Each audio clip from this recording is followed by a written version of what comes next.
Fala pessoal, estamos de volta com mais um episódio do Violência Corporativa. Hoje eu que estou fazendo aqui, liderando aqui a bancada, o tema um prazer inenarrável. Estava com saudade aqui dos meus queridos sócios Carlos Gomes e Diego Muniz. Ficamos uns dias aí sem se falar em face dos feriados carnavalescos, né? Aproveitamos a família.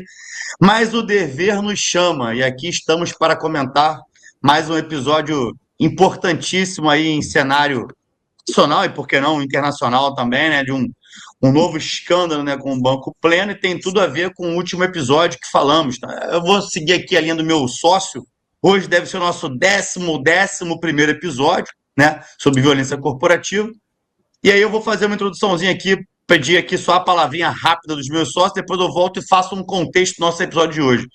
Diego Muniz, Carlos Gomes, por favor, comentários de vocês iniciais. Fala, meus amigos, meus queridos sócios e telespectadores. É telespectador quem assiste no YouTube? É também? Enfim. Fã. Eu chamo de fã. Eu chamaria de fã. Nossos fãs. São fãs. Nossos fãs. Sim, fãs. Aqui na ressaca do Bloco Venx, quem não sabe, teve um grande bloco da Venx. Cara, vamos falar um pouquinho mais de Banco Master, o assunto que rende. Diegão vai falar sobre o Pleno. Mas eu vou começar minha participação com a mensagem que a minha IA me trouxe. Ela, para quem não conhece, quem acompanha a gente há algum tempo já sabe, a IA sempre me traz uma frase motivacional e hoje não seria diferente, por isso estou animado. A IA falou: pronto para arrasar, Diego? Foguinho no microfone. Mic drop. Abraça essa causa aí. Fala, turma, vamos nessa. Banco Master de novo, segunda vez já nessa nossa jornada. Bora pra cima, Vozão. Boa. Então vamos lá, pequena introduçãozinha do nosso episódio de hoje, né? Hoje, no dia 18/2, foi publicado aí, né, a posição do Banco Central liquidando extrajudicialmente o Banco Pleno, que era cujo um dos donos era sócios aí, né, do Banco Master, o Augusto Ferreira de Lima. Ele é um ex-sócio do Banco Master, associado lá ao Vacara, né, que falamos pra caramba no último episódio. E aí hoje saiu essa matéria do Banco Central, ou seja, no dia 18/2, ainda em ritmo final ali de carnaval. Você vê que o carnaval no Brasil vai até domingo que vem, né? Mas em ritmo final de carnaval. E vários dos assuntos que foram comentados por mim, pelo Carlos, pelo Diego, na nossa última sessão, né, tinham várias conexões com esse. Então fazia muito sentido a gente trazer esse disclaimer para cá, né? Então, basicamente, o que houve, né? O Banco Pleno aqui, só uma introdução breve para depois que os meus colegas possam comentar. O Banco Pleno ali, ele teve uma situação de CDBs, né, com insuficientes, enfim, uma questão de débito, não estava mais conseguindo garantir ali os seus contratos, os seus financiamentos com os seus credores, né? E aí chegou nesse momento, né, de posicionamento do Banco Central para poder solicitar liquidação extrajudicial. E aí vários assuntos foram envolvidos em relação a isso, porque o Banco Pleno ele faz parte de um conglomerado, né, da Prudential, confirmar aqui o nome, Prudential Pleno, que tem outras entidades envolvidas, uma delas o Banco Pleno, né, liderada aí por esse ex-sócio do Banco Master, e tem um gatilho fundamental que é a parte do FGC, que foi amplamente comentado pelo Carlos na última sessão, tá? Então a gente tentar voltar a falar um pouquinho dos procedimentos de governança, né, das discussões especificamente em relação a esses bancos e a vinculação entre Banco Master e o Banco Pleno e essas situações. Então, cara, só para eu não passar aqui, já passar a bola aqui para os meus colegas, Carlão, queria que você reforçasse um pouquinho aí aquele conceito do FGC, né, que você trouxe, né, em relação aos gatilhos, né, e vinculasse com essa matéria, né, a matéria, brevemente falando aqui para você, a matéria ela traz um conceito de que o gatilho para que o FGC comece a pagar os seus credores, né, ou aqueles segurados, né, até o limite de 250 mil que você havia comentado, ele é justamente a decretação da liquidação pelo Banco Central. E isso aconteceu no Banco Pleno. Então, cara, fique à vontade para ter seus comentários e ter a tua visão sobre isso, por favor. Eu me lembro, a gente falava aqui nos bastidores, que eu e o Diego Muniz, nós estávamos no Febrabantec em 24. Foi 24, né, Diego? Acho que foi 24. 25, 24. Final de 24, se eu não estiver enganado. E lá eu conheci algumas pessoas do Banco Voiter e a analista do time comercial, ela até, à época, comentava: nós estamos passando por uma aquisição, etc., e agora tô ligando uma coisa à outra, eles foram, à época eles passavam por uma aquisição que vinha sendo feita pelo Master, um merge, alguma coisa do tipo. E a minha dúvida, a gente tem falado muito dos credores, né? Mas a dúvida que eu fico é como ficam os devedores do banco num processo de liquidação. E é isso que eu estou tentando entender enquanto a gente conduz o episódio. Mas, a priori, o Banco Master ele vai ter uma administração temporária, ele está num regime chamado RAET, eu li aqui, Regime de Administração Especial Temporária. O que me parece ser algo similar às RJs, quando entra um interventor ou um administrador judicial e conduz as ações. Mas até o final do episódio, minha missão, meu compromisso feito aqui com vocês é responder essa pergunta. Como ficam os devedores do banco? Porque quase que a Venk se tornou devedora do Banco Voiter, nós discutimos uma operação de crédito com eles à época, e tendo sido emitida agora a liquidação extrajudicial também do Banco Voiter, como será que ficam os devedores? Como eles são cobrados? As obrigações caem, diminuem até o fim desse episódio? É meu compromisso responder a isso. E até antes de passar a palavra para o Diego Muniz, vou te dar um dado aqui, tá, Carlão? Que está na matéria que saiu hoje sobre o Banco Central, que é o seguinte: dados mais recentes, tá? Até para depois o Diego Muniz também pegar essa onda e comentar em cima disso. Dados mais recentes de setembro de 2025. O Banco Pleno tinha um passivo, ou tem um passivo, de 6,8 bilhões de reais, tá? Dos quais 5,2 bilhões em CDBs, tá? E segundo a matéria, garantidos por FGC, e aí de acordo com a quantidade de CPFs e o limite de 250 mil, algo próximo de 4,8, 4,9 milhões. Então a gente tem um hiato, a gente tem um gap aí, né? Descoberto, talvez esteja muito em linha com essa tua ponderação, mas eu passo aqui a palavra para o Diego também trazer os primeiros comentários dele aí, a visão em relação a Banco Pleno e as questões também que eu citei aqui. É curioso como aqui no Brasil a gente tende a normalizar as coisas e a gente não se assusta mais com os absurdos. Só questão de ordem. O prejuízo ao FGC do Banco Pleno é algo próximo de 6 bilhões de reais. 6 bilhões de reais. Quando soma com os outros, aliás, essa é a 7ª liquidação desde o começo do fracasso Master. Quando se soma aos outros 6, a gente já está falando de 51,8 bilhões de reais. Pessoal, 51,8 bilhões de reais. A título de comparação, o PIB do Amapá, do estado do Amapá, em 2023 foi 22 bilhões de reais. A gente está falando de mais de 2 Amapás detonados. O orçamento da saúde, eu tenho um dado aqui, vou pegar o número, o orçamento da saúde em 2024 foi de 168 bilhões de reais. Ou seja, esse rombo já representa 31% do orçamento da saúde. Então, o impacto é dessa ordem de grandeza. O que acontece, e aqui a gente não pode excluir, o que tem aqui é padrão. O que existe é um padrão de comportamento, de atuação, e que agora está tendo efeito dominó da irresponsabilidade. O Banco Central já sabia que o Banco Master estava falido meses antes de liquidar. Os mecanismos de governança e de segurança não funcionaram, e a gente precisa trabalhar, aqui no nosso podcast, pelo menos, no nosso papo, na nossa indústria, aquilo que a gente conhece, a gente precisa trabalhar, discutir pelo menos o que deve ser feito para que isso não aconteça novamente. O impacto disso vai ser sentido em milhões de pessoas, direto e indiretamente. E, cara, mais uma vez, são assustadores os montantes do caso Banco Master. E esse ponto que você trouxe, Diego Negão, que é a questão da gente normalizar esse tipo de situação, né? Com o Banco Master, a gente já teve uma repercussão fervorosa, né, em termos de falta de segurança, seja financeira, jurídica, enfim, qual é a palavra que a gente vai usar aqui? Talvez todos os níveis de insegurança com o caso Banco Master, e agora mais um outro caso de um outro banco, com certa vinculação, com certa conexão, né?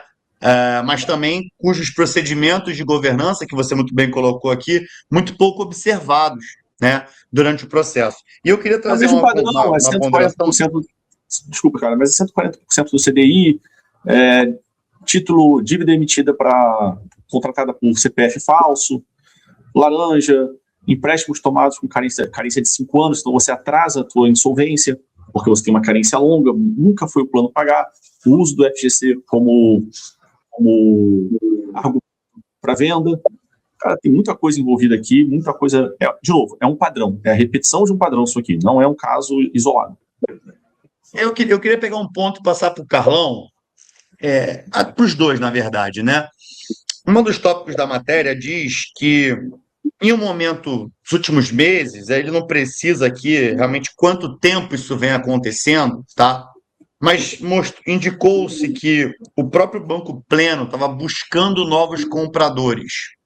Sob a ótica de governança, risco e compliance, ou do mundo, né, do mercado corporativo, como especialistas que são, esse é um movimento que geraria algum tipo de sinal de red flag ali para conselho, para discussões internas, para saber se isso ali ia explodir uma bomba ou não, ou é um movimento natural do próprio mercado, por exemplo?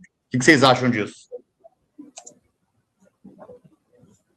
Cara, bom, M&A, ou compra e venda, aquisições de empresas, fusões de empresas, eu não vou chamar de mercado, mas é um movimento natural, né? Ele, por si só, acho que não indica ou não deve acender uma yellow flag, muito menos uma red flag, sobre a capacidade de continuidade daquela instituição que foi posta à venda. Até é muito popular no meio dos empreendedores de palco, por exemplo, o Flávio Augusto fala muito isso. O empresário, ele cria uma empresa e muitos deles criam para vender mesmo. Não me parece que isso por si só um evento que deva acender um red flag ou uma yellow flag, isso por si só. Agora, se há algum outro contexto, e que certamente há, e foi discutido em pautas do Conselho de Administração, aí sim pode ser que a gente deva dar atenção. O Banco Pleno, né, embora seja uma SA, é uma SA de capital fechado, e o Banco Master eu acho que não era uma SA de capital aberto, e se fosse, os ativos do Banco Pleno provavelmente ficavam abaixo do gatilho de materialidade, então a gente não teria acesso à informação lá. Mas tudo eu estou especulando, porque eu não pesquisei e não sei a respeito. Bom, eu vou completar a pergunta aqui, Diegão. Não, cara, não é um red flag, não é um yellow flag. Não é. Fusão e aquisição acontece o tempo todo, em todas as indústrias. O ponto aqui é que existem outros red flags, ou o que quer que seja, cara, qual cor pior que o vermelho para alertar isso. Eu não conhecia, mas existe, o pessoal da indústria financeira vai saber isso melhor do que eu, o Carlos, sem dúvida, vai saber melhor do que eu. Existe o índice de Basileia. O índice Basileia que é um índice de robustez de uma empresa, robustez financeira, um indicador de robustez financeira. Aqui no Brasil, se espera 11% no Brasil, no mínimo, mais um colchão de conservação, que se espera aqui, de novo, 2,5%, então dá 13,5%. Esse seria o índice aqui para o Brasil, e o Banco Master completamente ignorou isso. Ignorou. No caso do Pleno, que é um segmento inferior, um segmento S4, de pequenas instituições financeiras, o índice também deveria ser maior do que 11%, que é o índice Brasil, também desprezado, deteriorado. Isso sim é um red flag, não é nem um yellow flag. Isso é um indicador concreto, objetivo, com ciência por trás, que mostra que o negócio não era seguro o suficiente, não era robusto o suficiente. E aqui a gente está falando, a gente não pode tratar banco como uma padaria. Uma padaria quebra, vai ter o seu impacto. Agora, um banco, quando quebra, ele põe em xeque o sistema financeiro.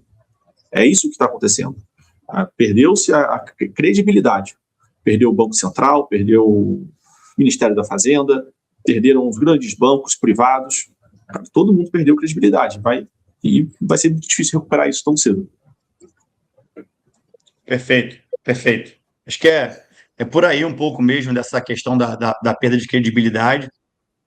E eu queria trazer aqui um outro tópico para debate, e aí também entender a visão de vocês em relação a esse impacto, sob a ótica não só do banco, mas também sob a ótica dos procedimentos. O que vocês, na visão de especialistas, trariam para essa pauta? Qual que é a pauta? É trazer um pouco do conceito da liquidação extrajudicial para dentro do cenário do Banco Central. E eu vou me permitir parafrasear aqui um tópico da matéria que saiu hoje, né? O que é a liquidação extrajudicial e qual é o impacto que está trazendo para cima do Banco Pleno, né? A liquidação extrajudicial é uma medida adotada pelo Banco Central quando se constata que não há um plano viável, e aí planos passam muito por discussões de governança, risco e compliance, mas é quando se constata que não há um plano viável para a recuperação da instituição como um todo, tá? E eles completam. Nesse regime de resolução, o funcionamento do banco é interrompido e ele é retirado de forma organizada do Sistema Financeiro Nacional, o SFN. Isso significa que todas as atividades operacionais são suspensas. Repito, todas as atividades operacionais são suspensas, tá? Aqui, e aí eu completo, só para fechar. Assim como todas as obrigações do banco que passam a ser consideradas vencidas, tá? Queria que vocês, com base nesse conceito, avaliassem também, colocassem a opinião de vocês. O Carlão costuma brincar, né? Que a gente faz muito no freestyle mesmo, traz muito uma coisa mais intuitiva, mas com base em experiências que vocês viveram, que nós vivemos ao longo desses anos de mundo corporativo e com os conhecimentos que agregamos. Então, tragam, por favor, a visão de vocês em relação a essa conjuntura: liquidação judicial, Banco Central e o Banco Pleno suspendendo as suas operações. Olha, primeiro eu vou desafiar esse resumo do que é essa administração temporária, porque vejam só, se todos os processos operacionais, esses processos operacionais são interrompidos, aquela minha dúvida do início do nosso episódio, ela já começa a ser respondida, porque se para os processos operacionais, quem é que vai cobrar o devedor do banco? É um processo complexo de gestão, você tem que cobrar, você tem que receber, existem cláusulas contratuais que precisam ser observadas pelo departamento jurídico, pelo departamento financeiro da instituição, nesse caso, o próprio Banco Pleno. Eu tenho dúvida se é isso mesmo, tá, Vozão? Se durante esse regime, se durante o tal do RAET, todas as funções operacionais são paralisadas. E o que são as funções operacionais? Né? A retirada do sistema financeiro nacional, eu acho que faz sentido. Então, você não pode mais comprar papéis, produtos daquele banco. Quem tem conta naquele banco talvez comece a ser migrado para outro banco. Mas se o propósito é, como está declarado no Banco Central, ou voltar à atividade regular, ou sair com o menor impacto possível, eu diria que não se começa a partir da interrupção das atividades operacionais. Eu concordo, tá, Carlão? Vou passar a palavra para o Diego, mas assim, realmente não faz muito sentido, né? Novamente, vamos frisar. Trouxe o conceito da matéria, porque é uma matéria de hoje, né? Mas concordo. Pô, será que tudo fica suspenso? Como é que funciona, né, ali o contato exatamente com dos devedores com os credores e vice-versa? Mas deixa o Diego também trazer um pouco da visão dele aqui e a gente tenta dar uma refinada nisso. Meu querido Xará, eu honestamente esqueci qual era a pergunta. Vou repetir. Trazer um pouco da conexão aí entre esse conceito da liquidação extrajudicial com o Banco Central e o Banco Pleno. De fato, você também acredita que as operações fiquem 100% suspensas? Essa movimentação de retirada do Banco Pleno do sistema financeiro nacional faz sentido? Um pouco da tua visão em relação a isso. Não, bom, vamos lá. Pelo que a gente está vendo aqui, a liquidação extrajudicial, ela é um mecanismo que é disparado, um gatilho que foi disparado depois de uma série de riscos materializados. O que me incomoda um pouco, cara, eu vou dividir aqui com vocês, pessoal, um incômodo pessoal. Parece que se pôs o Banco Central no Olimpo, e que o Banco Central aqui é um agente pacificador ou é um agente protetor da sociedade. Quando, convenhamos, são 7 instituições financeiras que já quebraram, várias outras impactadas. E a gente fala de Daniel Vorcado, fala agora do Guga Lima, fala de todo mundo, fala de PT, de PL, fala de todo mundo.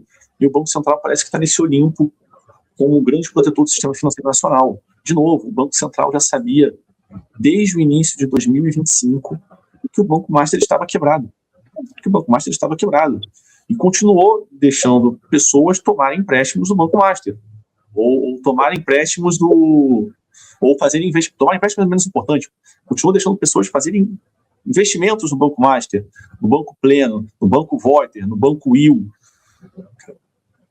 Então, quem está cobrando isso, pessoal? Então, eu tenho aqui, Diego, um pouco menos de... Talvez fruto do momento, mas muita descrença na razão desses movimentos, dessas determinações, seja de uma entidade como o Banco Central, seja do governo. Nada me parece que tem como objetivo a proteção do cidadão, no fim das contas, a proteção do investidor. Me parece muito mais um jogo de favores, ou todo mundo buscando minimizar suas perdas, ou talvez lucrar alguma coisa no meio do processo. Está tudo envolvido. Parece que a última coisa que é avaliada, e aí, vamos proteger os investidores? Então, eu tenho aí, para concluir, pouca crença no Banco Central, na decisão por liquidar, que é correta, obviamente, mas no timing dessa decisão, estou um pouco descrente. Estou aqui até repetindo, cara, isso me deixa um pouco nervoso. Mas eu estou bem descrente mesmo do nosso sistema. O ponto é, por que não ser intervencionista mais cedo, né? Exato, cara. Como você muito bem colocou, né? Em 2025 já tinha ali todo um cenário, né? Um panorama temerário em relação ao Banco Master e as coisas não tiveram a sua ação tempestiva, né? A mesma coisa nos parece agora com o Banco Pleno em igual forma, né? Mas, enfim. Carlão, eu queria falar com você uma questão aqui. Perdão, fala aí, Diegão, fala aí. Não, cara, eu ia concluir aqui. Cara, o que precisa mais do que um CDI, de uma remuneração de 140% do CDI, para aquilo ser alvo de uma investigação profunda? Precisa esperar quebrar? Sério? 140% do CDI? É complicado, né? Bom, eu acho que a questão dos 140% do CDI não é um problema, tá? A maioria dos FDICs, eu andei estudando isso recentemente, remuneram nessa fatia dos cotistas. Quando o cara resolve ser cotista de um FDIC, é lógico que ele entende o risco que ele está assumindo ao fazer isso. O que eu quero dizer aqui? Quando a gente coloca o problema na transação, eu acho que a gente não identifica o problema real. De novo, ir a balcão, uma operação como essa, sem alerta dos riscos que estão por trás, é um problema, beleza? Só que eu acho que não está por aí, assim, me parece, a gente debateu isso no episódio anterior, talvez qual é a razão de existir do Banco Master? Ele existiu para ser um player competitivo de mercado, efetivamente, então eu vou atrair clientes com taxas competitivas, mas eu trabalho para continuar operando no mercado, ou o Banco Master existiu para outras finalidades, que eu não sei nem se a gente pode especular aqui, provavelmente não no regime judicial atual, nem sei se a gente poderia especular, mas a dúvida que eu tenho é essa. O Banco Master foi criado para ser um player competitivo no mercado financeiro, ou ele foi criado para ser um intermediário de outras coisas? E eu estou mais para a segunda opção. Eu acho que nessa altura está todo mundo para a segunda opção.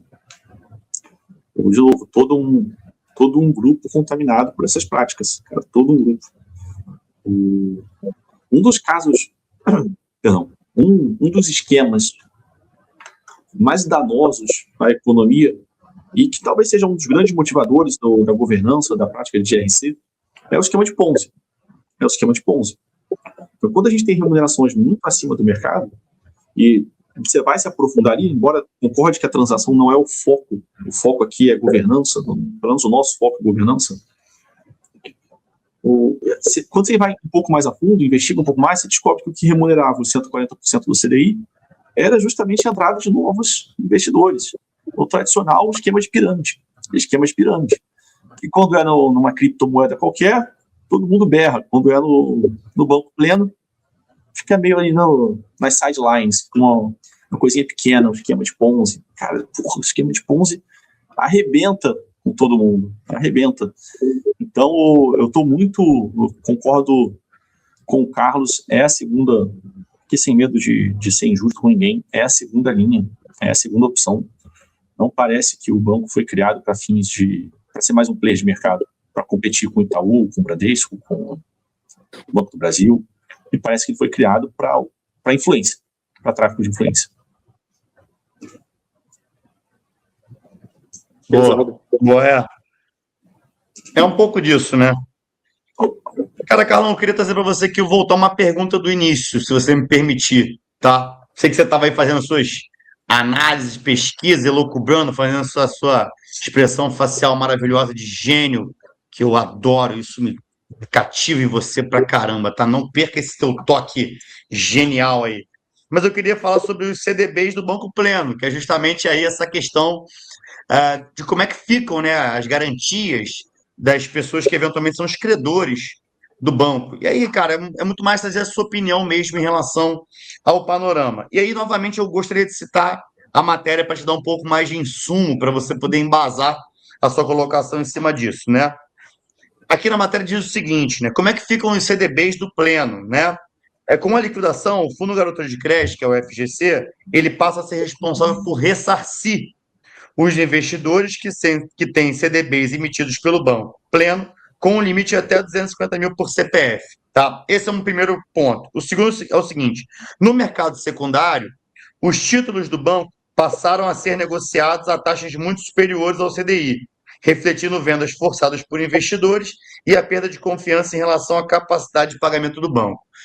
Isso está em linha com aquela pergunta inicial ou em princípio de resposta inicial do começo da nossa gravação, tá? Então, cara, qual é a tua visão? O que que você acha, né, da participação do FGC nesse momento? O que que ele consegue garantir, o que ele não consegue garantir? E o que que eventualmente pode trazer ali para essa parte que ele não garante? Como é que se discute isso na tua visão? Pô, tô mais interessado em responder a segunda parte. Porque a primeira, bicho, você deu na tua abertura. Tem lá, sei lá, quase 5 bi que estão cobertos pelo FGC. O que cobra o FGC? Não sei. Eu não sei se o FGC vai ter condições de pagar esse monte de gente. Antes, não vou entrar nessa. Teoricamente, 4,8, 4,7 bi estão cobertos pelo FGC. Parabéns, os outros 1,2, 1,1, 1,3, esquece, não vão receber nunca.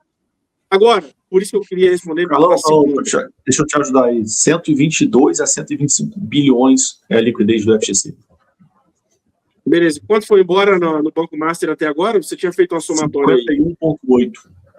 51,8. Beleza. Tem mais um Banco Master para cobrir e sei lá o que está sendo coberto do passivo, porque eu imagino que eles vão liquidando isso com o tempo. E eu estava pesquisando aqui, Cruzeiro do Sul entrou no mesmo regime 10 anos atrás. Deve ter um qual, puta, aliás, a gente vai... Teve o do Silvio Santos também, não teve? O Pan-Americano? O Pan-Americano, né, 2007 ou 2008, enfim, deve ter ali um rol, né, um backlog de instituições a serem cobertas.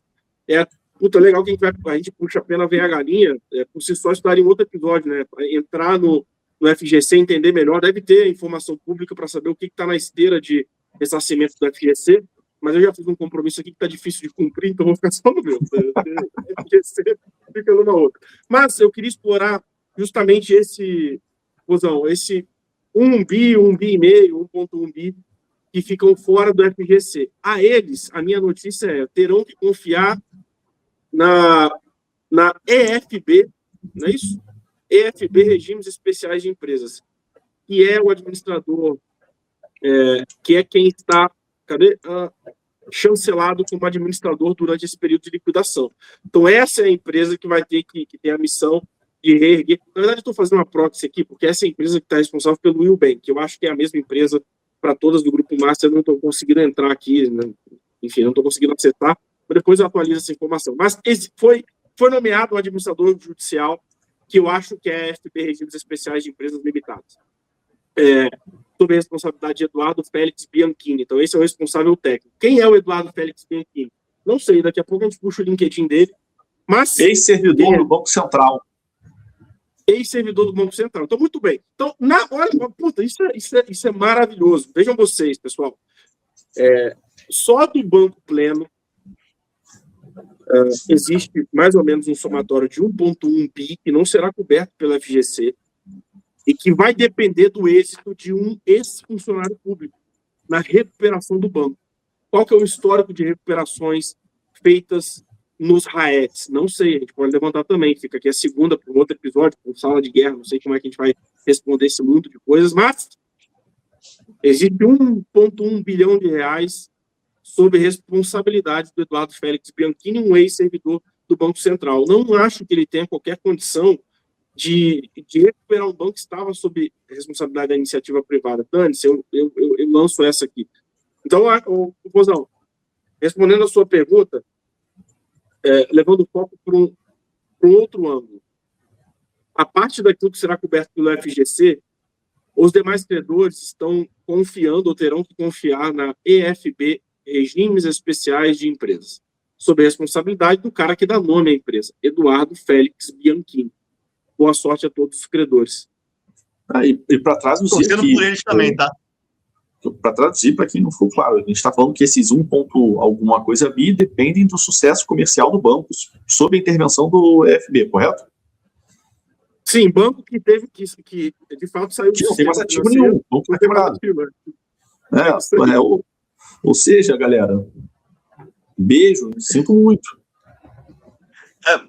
Foi justamente por isso que o Carlão terminou a frase dele dizendo: desejo muita boa sorte aí para os outros credores.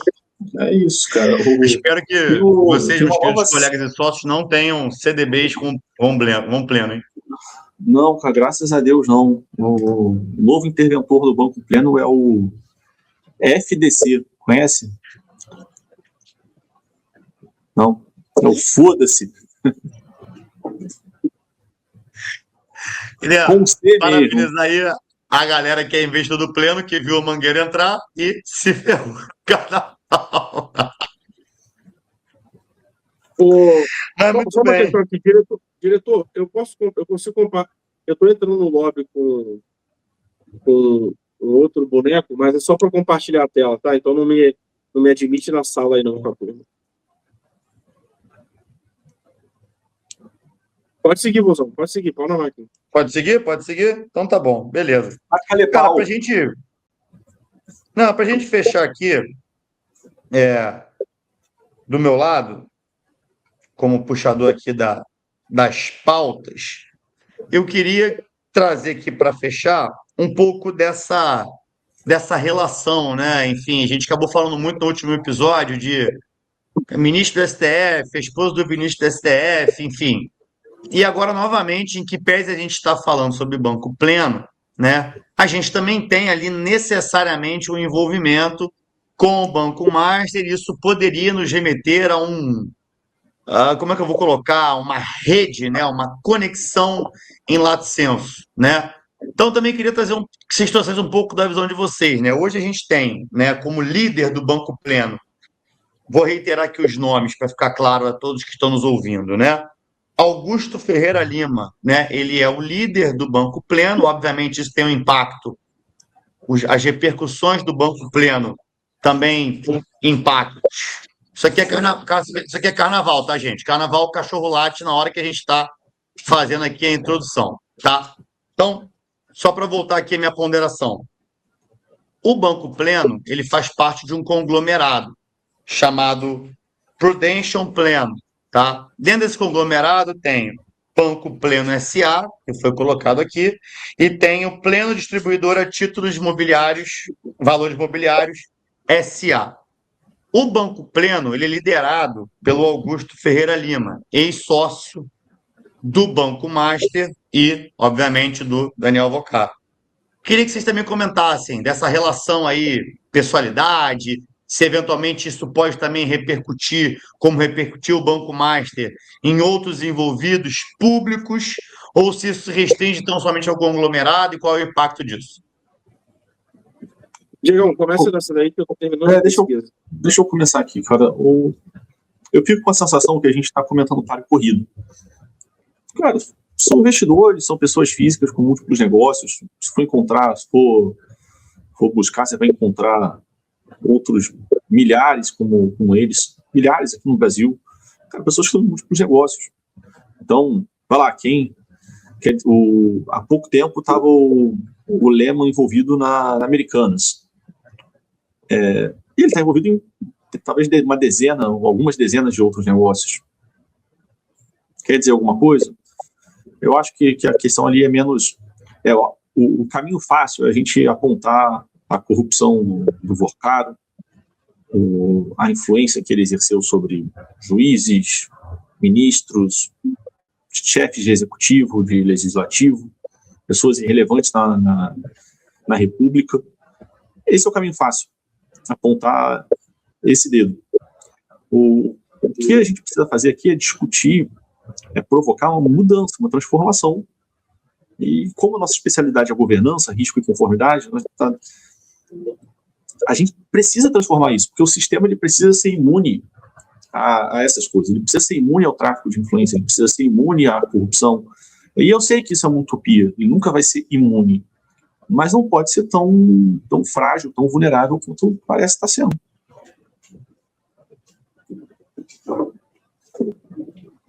Diegão, antes de passar a palavra para o Carlão, eu queria perguntar para você também sobre a ótica de GRC, né? Esse movimento, né, esse impacto, essa notícia, né, da liquidação extrajudicial no Banco Pleno, ele traz algum impacto de imediato sobre a ótica de governança, risco e compliance também no conglomerado? Por exemplo, tem uma outra empresa, né, que participa do conglomerado, que, como eu falei, é o Pleno Distribuidora de Títulos e Valores Imobiliários S.A. Esse movimento, esse impacto, essa notícia, né, essa liquidação extrajudicial, como é que ela impacta, na tua visão, essa outra empresa? Ou isso fica isento e daria para separar bem as coisas? Não dá para separar. Não dá para separar. Até porque as outras instituições, de alguma forma ligadas, elas precisam dar uma resposta aos seus investidores, aos seus acionistas. É uma preocupação, isso gerou uma preocupação para o mercado. Então, imagino que outras instituições que não sejam diretamente impactadas estão sendo indiretamente impactadas e precisam responder. Na época da Lava Jato, nós vimos muitas empresas que não estavam envolvidas na Lava Jato investirem mais nas suas verticais de compliance, canal de denúncia, prática anticorrupção, mesmo antes de virar lei. Então, por quê? Para responder ao mercado. O mercado está inseguro. O que isso está gerando é insegurança. Em tempos de insegurança, a gente precisa de mais controle, mais transparência no sentido de permitir ver através do número. Então, o impacto, na minha opinião, é esse. E aí, sim, aqueles que estão diretamente ligados, esses vão ter um trabalho dobrado, vão ter um custo dobrado. A Petrobras, na época eu não vou me lembrar se é Lava Jato, se é Petrolão, eu acho que era do Petrolão. Cara, investiu em um projeto, do qual eu fiz parte, 150 milhões de reais. Cara, em um projeto. Montou toda uma estrutura de governança própria para isso, de riscos, na verdade, própria para isso, para responder à insegurança do mercado. Perfeito. E, Carlão, só antes de você colocar aí a matéria, não sei se já está com a você quer compartilhar aí, mas só para fazer um link também com o último episódio, porque a gente falou muito sobre auditorias externas, né? Eu não sei, aqui não foi comentado na matéria muito sobre isso, aliás, não foi comentado nada, mas eu queria que, de repente, você pudesse fazer esse link com a tua visão. Porque só para te dar novamente insumos, tá? E você se basear na tua resposta. Segundo o ato do Banco Central, a razão pela medida se deu pelo comprometimento da situação econômica financeira da instituição com deteriorização da situação de liquidez, bem como infringência das normas que disciplinam a atividade bancária e inobservância das determinações do Banco Central. Isso não deveria ser, de certa forma, também avaliado por uma auditoria, seja interna ou externa, ou isso poderia ser avaliado, eventualmente cruzar se o banco está em compliance ou está em conformidade com as normas que deveria seguir, e se não pontuar isso nos relatórios, ou na tua visão não? Vamos lá. O que compete até onde vai a responsabilidade do auditor independente? Vou falar primeiro do auditor independente, o auditor externo, com relação à continuidade de uma operação. Se ele entende que existe uma infração ao princípio da continuidade, ou seja, ao princípio de que a organização continuará operando pelo futuro previsível, ele deve assinalar isso, e aquela opinião, a opinião do auditor externo será uma opinião adversa ao princípio da continuidade. Isso deve ficar declarado na demonstração financeira, na emissão da opinião pelo auditor independente. Agora, o que a gente pode debater aqui é o seguinte: é dever do auditor independente, o auditor independente tem condições de fazer juízo de valor sobre este princípio, quando, por exemplo, os índices de Basileia não são atingidos? eu não tenho segurança para dizer que é responsabilidade do auditor externo, do auditor independente. Agora, isso circulou nas atas do Conselho de Administração, e aí sim é responsabilidade dele observar isso e inquirir, indagar a administração, indagar o Conselho de Administração, indagar os executivos sobre a possibilidade de descontinuidade operacional daquela instituição. Então, na minha visão, a responsabilidade do auditor independente vai até aí, ou para aí. E o auditor interno? Bicho, o auditor interno, meu amigo, deixa eu te falar o que é o auditor interno. Ou melhor, não vou falar o que é eu vou falar o que é o auditor interno. O auditor interno, via de regra, é uma pessoa sem coragem e que responde a uma estrutura ineficiente. Em tese, o auditor interno ele deveria ter um reporte objetivo a um comitê de auditoria ou ao conselho de administração diretamente, ou seja, ele reporta objetivamente aos sócios, aos donos, e ele reporta administrativamente ao executivo e, via de regra, ao CEO. Esses são os dois canais. O auditor interno, no melhor dos modelos de governança, ele tem dois canais de reporte. Então, ele reporta a duas instâncias diferentes, executivos e sócios e donos. Mas ele não tem coragem. O auditor interno é um indivíduo sem coragem, é um indivíduo sem criatividade. Se você olhar os procedimentos de auditoria interna, e eu já fiz vários, eu já acompanhei vários, assim, é sofrível. Não há criatividade. E como, Vozão, a gente está aqui durante o episódio vasculhando uma série de coisas. Como eu disse, a gente puxa a pena, vem a galinha. Então, como alguém sem criatividade, sem coragem, vai conseguir chegar ao bottom line de um problema como esse que nós estamos discutindo aqui de Banco Master, Banco Pleno?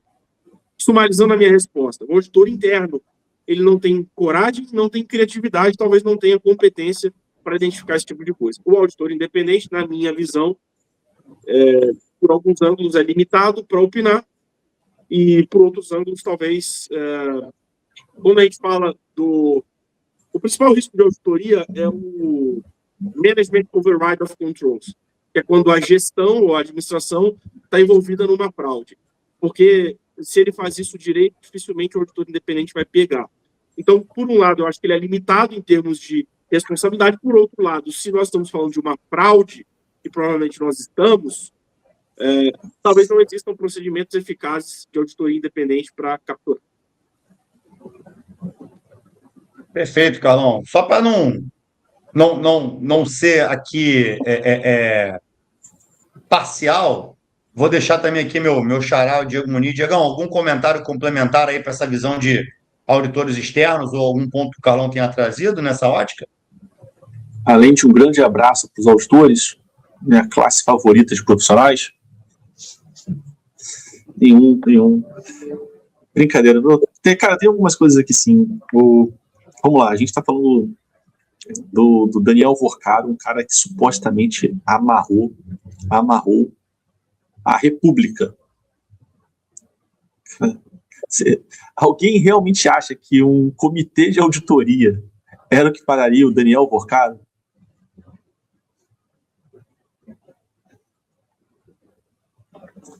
Loucura, né? Loucura. Mas, assim, No Brasil, a gente joga numa arena.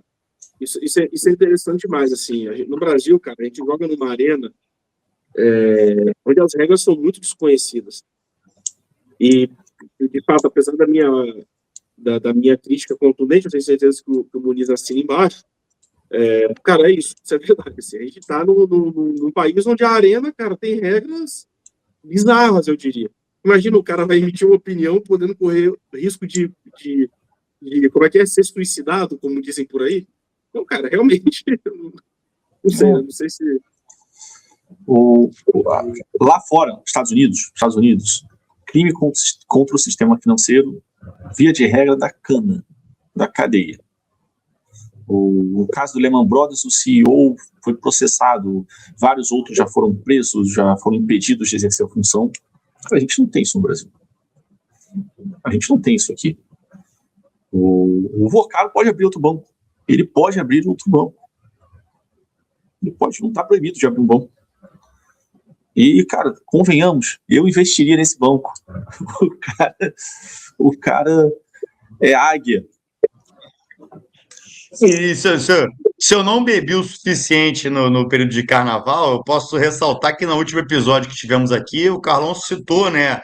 Talvez a penalidade máxima financeira, se a minha memória não me engana, algo próximo de 360 mil, né? Seria ali o limite de penalidade. Sim, realmente, aqui hoje foi um episódio que eu exprimi muito pouco a minha opinião, porque obviamente é um assunto, como eu já falei várias vezes, é muito mais que eu deixo para os meus sócios, que são especialistas, mas enfim, só para fechar, eu, como cidadão, me sinto muito pouco seguro em relação a essas matérias, quando eu vejo, cara, que eventualmente os procedimentos não foram atendidos, não foram fiscalizados, enfim, os principais obstáculos aí que a gente usa no mercado para poder fazer não aconteceram, seja por ineficiência ou por inaplicabilidade. Enfim, aqui eu vou ter, na minha opinião, opinião pública e muito pouco técnica. Deixa eu concluir, deixa eu reforçar aqui, Diego. Cara, quando gente poderosa tem muito a perder, os mecanismos não vão funcionar. Não vão funcionar. Tudo que eu estou falando agora ele é fundamentado em leitura de notícias, de reportagens, de jornalistas. Se é verdade ou não é outra história, mas são relatos. Cara, dizem que o Daniel Borcaro fazia festas com mulheres de todo lugar do mundo que não falavam português, para uma razão de 4 mulheres para cada homem. E nessa festa rolava de tudo, e tudo isso era usado depois como chantagem, como ferramenta para chantagem, para extorsão.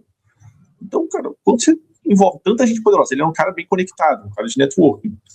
Quando você envolve, quando você traz risco para tanta gente, cara, não são normas que vão parar isso. E eu não sei o que vai parar também, não tenho aqui a resposta. A preocupação, a provocação que eu trago para vocês, meus colegas de mesa, cara, o quanto nós, como cidadãos, conseguimos impedir que essas coisas aconteçam. Aqui é uma briga, aqui é uma disputa política. O brasileiro não está disposto a comprar esse barulho. Uma questão de ordem aqui. Dani, a gente consegue pausar 30 segundinhos, então, para eu... Vamos fazer a timeline, eu tinha um compromisso, então fazer uma timeline aqui rapidamente do que a gente pode, digamos assim, derivar ou concluir do caso do Banco Pleno.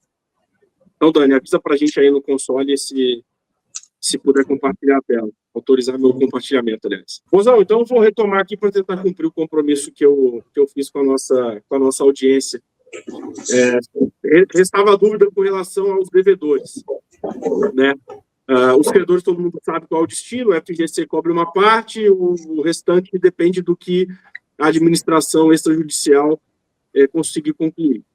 Bom, o que vocês estão vendo na tela aqui é o próprio comunicado do Banco Pleno na página, então houve um ato do presidente, nesse caso o Galípolo, que é esse ato aqui, o ato 1377 de hoje, 18 de fevereiro de 26, a gente vem no site do banco.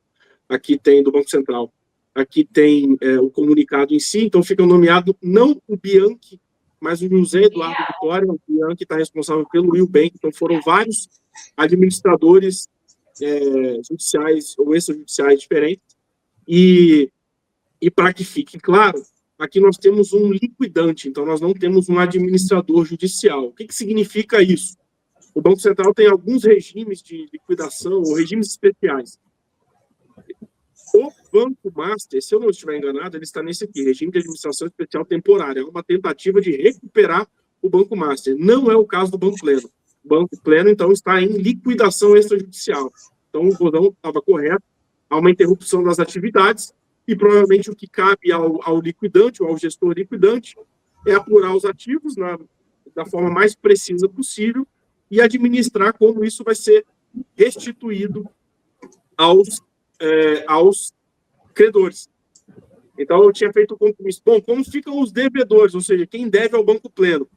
Provavelmente eles continuam pagando os seus compromissos, eu diria que num nível de supervisão muito inferior àquele quando o banco continua suas operações, então eu imagino que haverá um movimento de interrupção de pagamentos dos devedores do banco, o que vai também atrapalhar a restituição dos credores.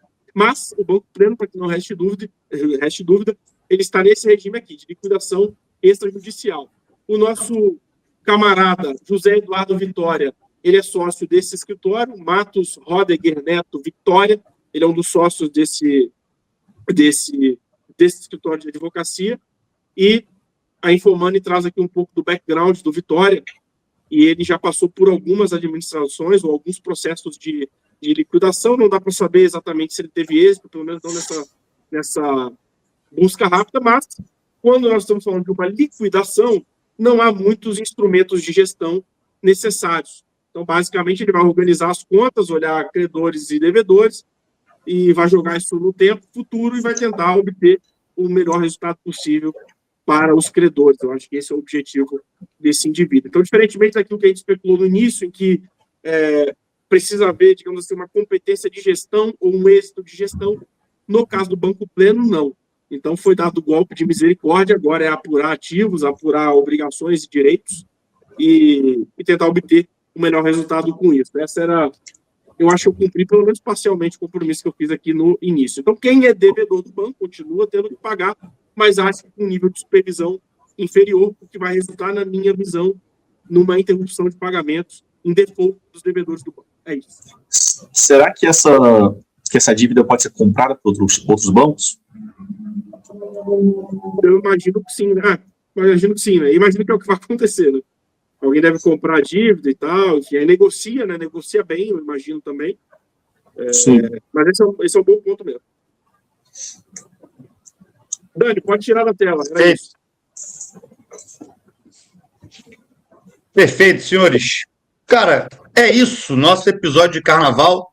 Queria agradecer ao pessoal que nos assistiu. E é isso, mais um Violência Corporativa. Até a próxima, galera. Abraço. Valeu!